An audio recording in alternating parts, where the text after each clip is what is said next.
They say birthdays are for love celebration and togetherness. Mine ended with a suitcase and silence.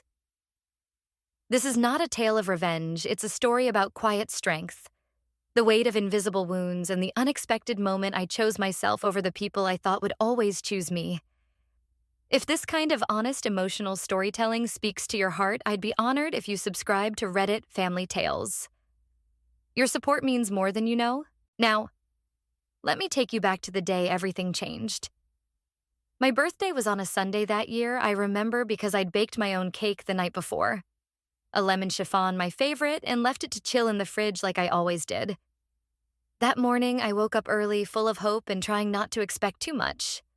That's something you learn over time when you grow up in a house where love is conditional. You learn to be grateful for crumbs. I was 27. I had been paying the household bills since I was 23. Groceries, water, electricity.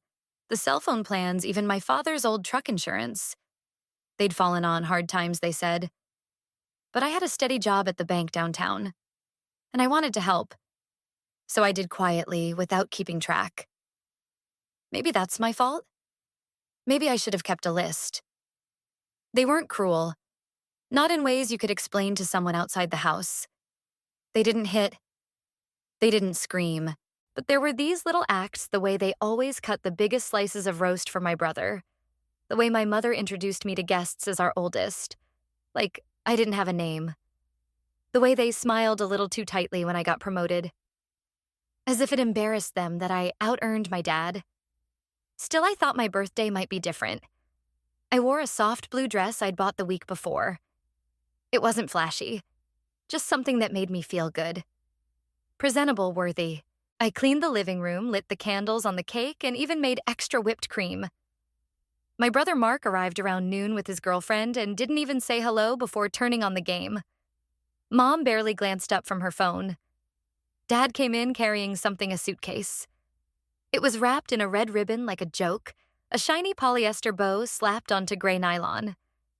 We figured it's time, Dad said. I blinked. Time for what? Mom stood up, smoothed her blouse like she was presenting a new appliance. Time you moved out. You're almost 30, sweetheart. We talked about this. No, we hadn't.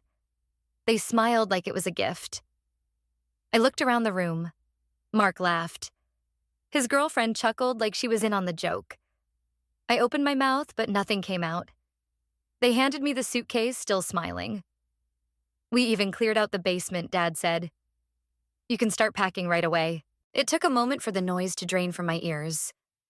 My hands trembled. I had bought their groceries last week. I had paid the overdue gas bill. I had picked up my mother's blood pressure meds on my lunch break, and they gave me this. I didn't cry. I don't think I even blinked. I just nodded, walked to the fridge, and carefully pulled out the lemon chiffon cake. I set it on the counter. Then I took the cake knife, sliced it clean down the middle, and served everyone else first. I wrapped my own slice in foil, took it to my room, closed the door, and locked it.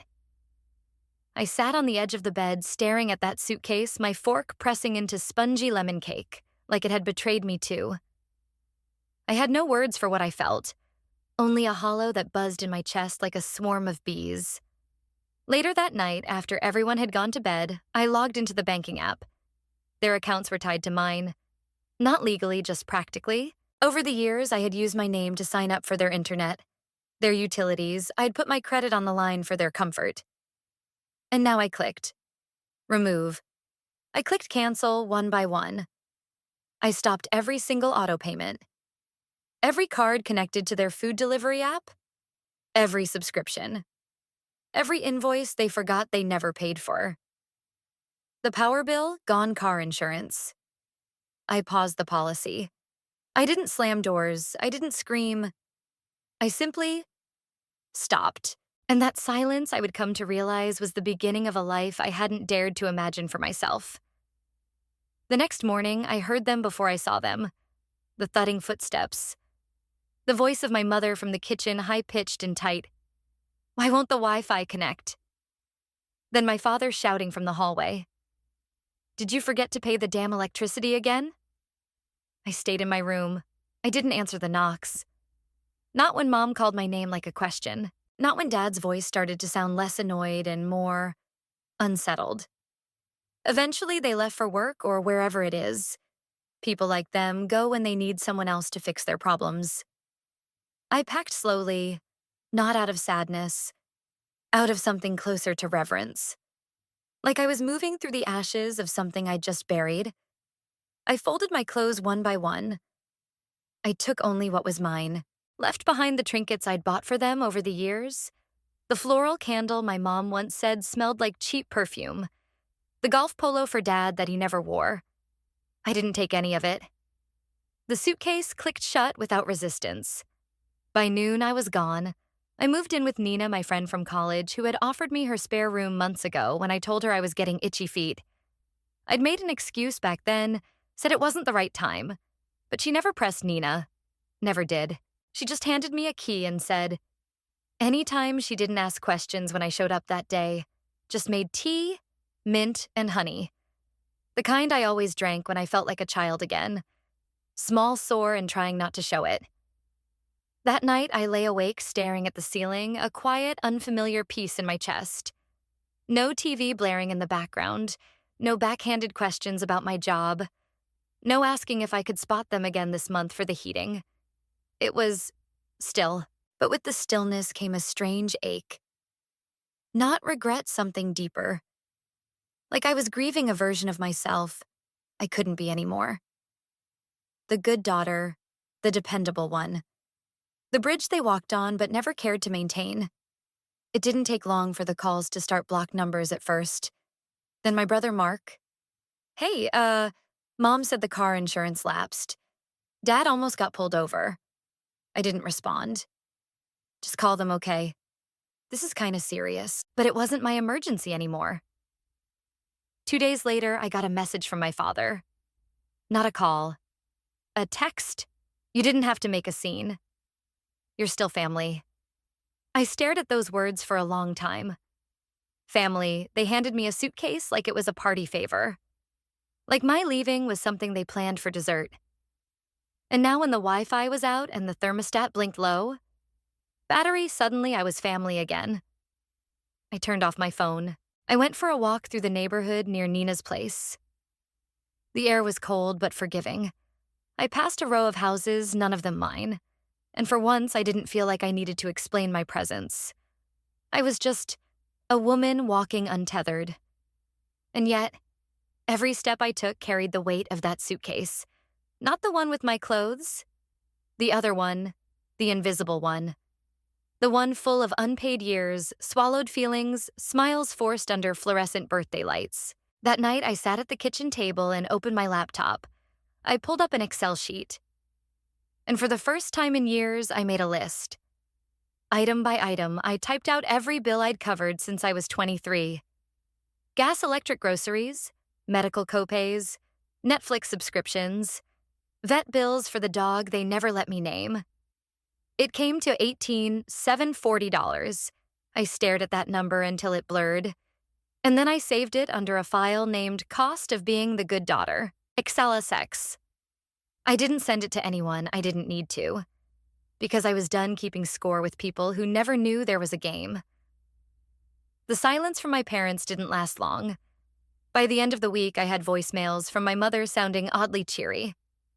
Hi, honey, just wondering if you could swing by and help us set up the new internet box.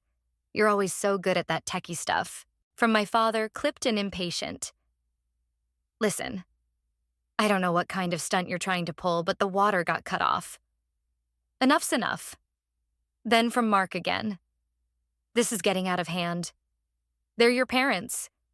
Just fix it like you always do. There it was.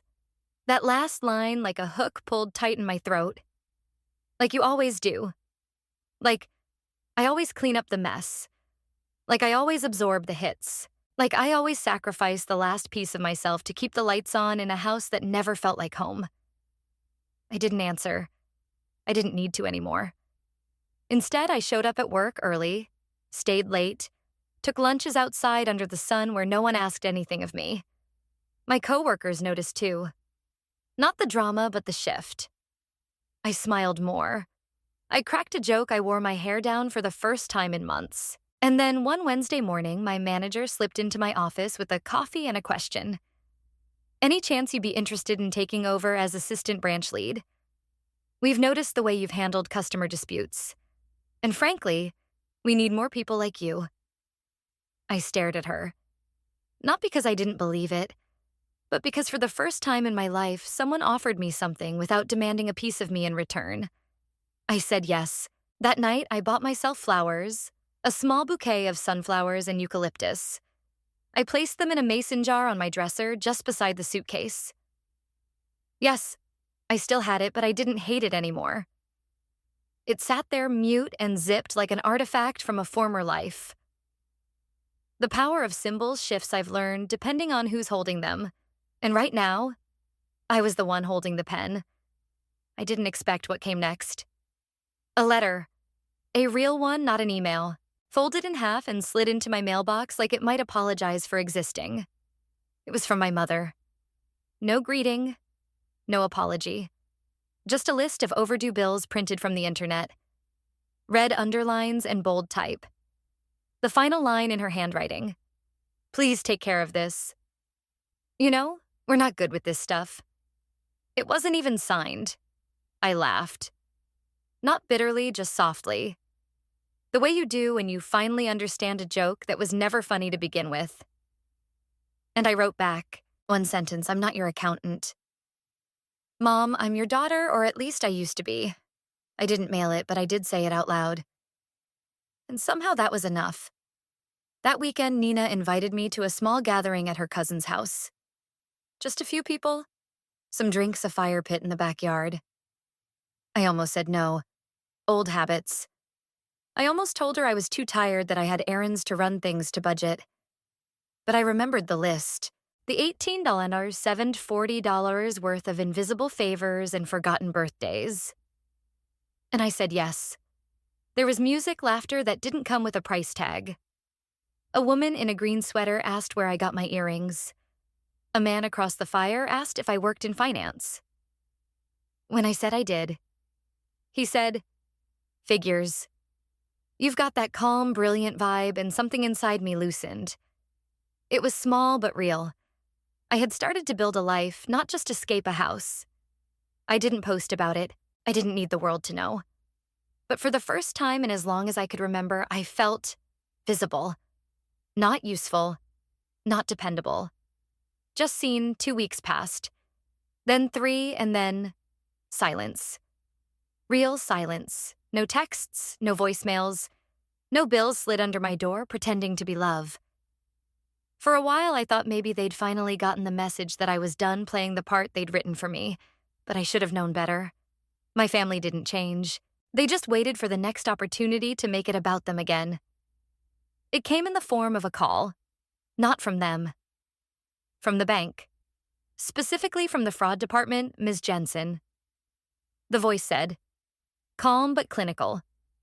We're calling to verify some unusual activity on your account. Turns out someone had tried to use one of my old cards when I thought I'd closed at a utility company. My mother's name came up in the verification note. They were trying to reopen the lines, without asking. The same people who handed me a suitcase and told me to find my own path were now trying to walk it, using my credit. I didn't yell. I didn't even cry. I just felt cold. Like the room had shrunk around me and the air had turned sharp. I filed a dispute. Had the card formally canceled, marked the account as compromised. But more than that, I made a decision. A final one, I blocked their numbers. All of them. I didn't post a goodbye on social media. I didn't send a dramatic email. I just disappeared from their radar entirely, the way they'd once made me feel on every birthday before that final one. It's strange how quiet it gets when you remove people who were never really listening to you anyway. The next week at work, I was invited to a community outreach panel, a small group discussion hosted by a local nonprofit that partnered with our bank. They wanted someone who could speak about budgeting and financial stability for young women starting over. I said yes. Not because I felt like some guru, but because I remembered what it felt like to stare down an empty spreadsheet with no one in your corner. The event was held at a modest little space, downtown folding chairs, string lights, a chipped whiteboard with rebuilding from scratch written in blue marker. And that's when I saw her. She was maybe 20, maybe younger, sitting in the second row, eyes rimmed with fatigue, a baby on her lap. She wasn't taking notes. She was just trying to survive the hour. After the panel, she came up to me. No words at first, just tears. I don't know where to start. She finally said, "I used to think being useful meant being loved. But I'm tired." I looked at her, really looked. And I saw myself 5 years ago. 10, all the parts I used to silence just to keep peace in a house built on my exhaustion. You don't have to earn your right to exist, I told her. You start by keeping the lights on for yourself. We sat on the curb afterward and split a granola bar from her diaper bag. She told me her name was Kiara, that she was working nights and trying to finish school. That her parents had helped until she stopped helping them. I gave her my number. Not out of obligation, but because for once I had light now. Not just the metaphorical kind, the actual kind, steady, warm mine. When I got home that night, the suitcase was still there. Still zipped. Still gray. Still mute. But I didn't see failure anymore. I saw proof that I'd left. That I'd survived. That I was building something no one could evict me from again. It was a rainy Sunday in late October when they finally appeared. I was just stepping out of Nina's apartment, heading to the co-op market down the street when I saw the car. My father's old Navy sedan, the one I'd paid off 2 years ago, parked crookedly at the curb. At first, I thought I was imagining things. But then the driver's door opened. My father stepped out, followed by my mother clinging to her coat collar like the world owed her warmth. They looked smaller than I remembered. Not physically, but in presence.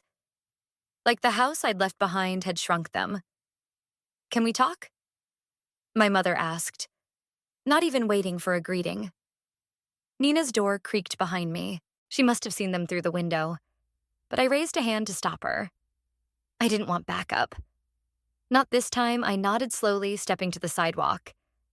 They didn't say happy birthday. They didn't say sorry. Instead, my father cleared his throat. "We didn't think it would go this far. You blocking us.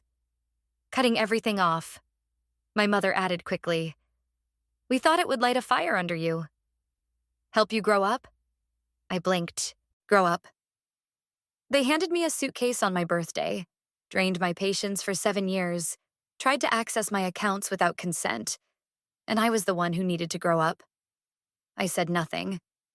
Just let the silence speak. My father shifted uncomfortable. "The house is cold," he muttered. "It's been cold for a while." My mother nodded. "We haven't figured out the gas bill situation since you left." Then came the real ask, clumsy and barely disguised. "We thought maybe you'd consider helping again, just to get us through the winter. It's family after all, that word family. They used it like a coupon code, something to apply when they needed a discount on consequences." I stood there in the drizzle arms crossed over my coat, and I realized something. I didn't hate them, but I also didn't owe them a single drop of warmth they'd never once poured into me. "I have helped," I said softly. "For years with groceries, with power, with birthdays you forgot to show up for." My mother opened her mouth, but I held up a hand. "I bought your comfort at the cost of my own. And when you handed me that suitcase, you made a choice." So did I. My voice didn't shake. "I'm not your plan B." My father looked away. My mother blinked, stunned into stillness. Then I stepped back toward the building and said the simplest, most powerful thing I've ever said to them.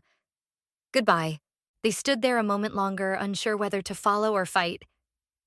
But eventually they got in the car, drove off, and I didn't look back. I went to the market, bought lemons, sugar, and heavy cream.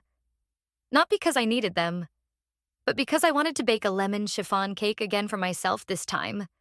Not to impress, not to earn love, but because healing tastes better when it rises slowly on your own terms. That night, I lit a single candle and sang quietly to myself, "Happy birthday." A little late, but finally sincere. Winter came early that year, the kind of cold that made your breath catch in the morning and your bones ache by dusk. But my space stayed warm, not just from the heater, but from the quiet, the peace. The feeling of coming home and not having to brace myself for anything but the sound of the kettle whistling. I got used to the stillness. And somewhere in that stillness, I began to feel whole, not fixed, not perfect, but whole in the way a scar feels smooth beneath your fingers, a reminder of pain. Sure, but also proof that you made it through. I kept working. The promotion at the bank came through officially, and with it, new responsibilities, mentoring junior staff, reviewing loan applications, handling difficult clients with a calmness I'd earned the hard way. One day, a young woman, maybe 22, sat across from my desk. Her hands shook slightly as she clutched a folder. "I'm trying to apply for my first apartment," she said, voice barely above a whisper. But my parents took out a loan in my name when I was in high school. I didn't know until last week I looked her in the eyes and saw the same stunned heartbreak I once carried like a second skin. "I believe you," I said. "And I'm going to help you find a way forward." It was the first time in my life I felt the full weight of what I'd become, not just independent, but equipped. Equipped to catch someone else. Equipped to stop a cycle. I walked her through the dispute process, gave her the name of a legal aid clinic, and when she left, she thanked me like I'd done something extraordinary. But to me, it wasn't extraordinary. It was justice. It was grace, the kind I'd once begged for in silent, sleepless nights. And still, a small part of me waited. Waited for something I never said out loud. A letter. Not from the bank. Not from the utility company, but from my parents. An apology. A confession. Anything that said they saw me now.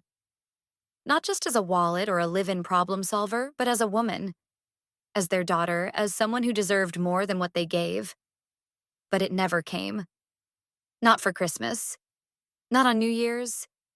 Not even on my next birthday. They didn't reach out, and neither did I. I think that was the final breaking of the old bond, not in a loud fight, not in some courtroom drama, but in the gentle, aching absence of what never arrived. I lit a candle for myself that day. The same lemon-scented one I used to burn in my bedroom back at their house, the one my mom used to complain about. "Smells too sharp." She said once I liked it sharp. It reminded me that I was here, awake, alive. I opened the windows even though it was cold and let the breeze cut through the quiet. Then I sat at my desk and opened a blank document. The cost of being the good daughter. Part 2. But this one wasn't about debt. It was about freedom. Spring arrived without ceremony. No grand gestures. No phone calls from the past. Just tulips pushing their way through sidewalk cracks and light stretching a little longer into the evenings. It had been nearly a year since the suitcase. Nearly a year since I stopped paying for a home I was never welcomed in. Since I removed my name from every bill, every account, every forgotten favor, I'd built something in that time. Not flashy. Not perfect, but steady. The apartment had grown into a home not because of what I put in it, but because of what I kept out. The noise, the blame, the weight of carrying other people's comfort while mine went ignored. Kiara, the young mother I met at the panel, had reached out a few times. She got into a training program for accounting. Said she was thinking about applying to the bank. I told her I'd write her a reference the moment she needed one. "You were the first adult who looked at me like I wasn't ruined," she said once, and I smiled. Because I knew exactly what she meant. One quiet evening in April, I got a letter not from my parents. From the IRS, it was a copy of a wage garnishment notice for my mother. Turns out they'd never adjusted their taxes. They'd been claiming a dependent they no longer had me. I laughed softly. It wasn't mean-spirited, just tired. They had clung to me even after casting me out. Clung to the benefits, the loopholes, the invisible threads of usefulness they thought would never snap. But I had cut them clean. I wasn't mad anymore. I wasn't even disappointed. Just done. I wrote a single email to the IRS, confirmed I no longer lived there, attached a notarized statement. That was it.